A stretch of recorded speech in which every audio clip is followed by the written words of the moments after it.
যা চাইবেন তাই পাবেন। জেনে নিন আপনার মনের এই রহস্য। আমাদের মনের মূলত দুইটি স্তর থাকে। এক, চেতন মন, যেটি দিয়ে আমরা দৈনন্দিনভাবে চিন্তা করি, সিদ্ধান্ত নেই, যুক্তি ব্যবহার করি। দুই, অবচেতন মন।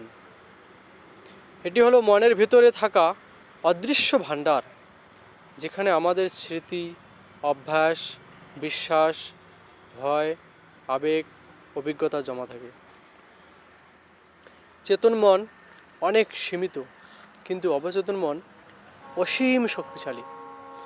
আমরা যেসব কাজ বারবার করি, অনুভব করি বা বিশ্বাস করি, তা অবচেতন মনের গভীরে জমে যায়। এই অবচেতন মনের শক্তি, অবচেতন মনকে অনেক সময় গোপন শক্তি বলা হয়।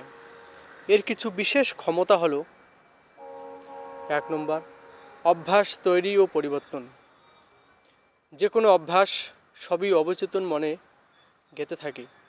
নতুন অভ্যাস গড়ে তুললে বা পুরনো অভ্যাস ভাঙলে অবচেতন মনকে প্রভাবিত করা যায়। 2, স্বাস্থ্য নিয়ন্ত্রণ। মানসিক বিশ্বাস শরীরকে প্রভাবিত করে। ইতিবাচক চিন্তা অবচেতন মনের মাধ্যমে শরীরকে সুস্থ রাখতে সাহায্য করে। 3, আকর্ষণের শক্তি, ল অফ অ্যাট্রাকশন। অবচেতন মন যা গভীরভাবে বিশ্বাস করে তা বাস্তবে টেনে আনে। যদি আপনি বিশ্বাস করেন যে আপনি সফল হবেন, অবচেতন মন সেই অনুযায়ী কাজ করতে শুরু করে। 4 নম্বর, সৃজনশীলতা ও সমস্যা সমাধান।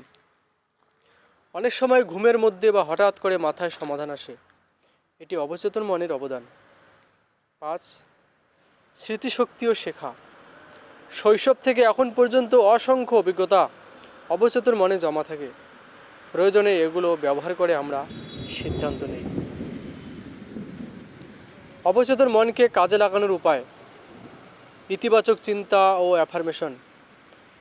প্রতিদিন নিজেকে বলুন, আমি পারবো, আমি সুস্থ, আমি সফল। ভিজুয়ালাইজেশন, স্বপ্নকে চোখের সামনে ছবির মতো কল্পনা করুন। ধ্যান ও রিল্যাক্সেশন, মন শান্ত রাখলে অবচেতন মন সক্রিয় হয়। পুনরাবৃত্তি, কোনো বাক্য বা বিশ্বাস বারবার বললে তা অবচেতন মনে গেঁথে থাকে। সংক্ষেপে, অবচেতন মন হলো মনের শক্তিশালী অংশ, যেটি আমাদের জীবনের অভ্যাস, সাফল্য, ব্যর্থতা, এমনকি স্বাস্থ্যকেও নিয়ন্ত্রণ করে। সঠিকভাবে ব্যবহার করলে এটি আমাদের জীবন পাল্টে দিতে পারে। নমস্কার।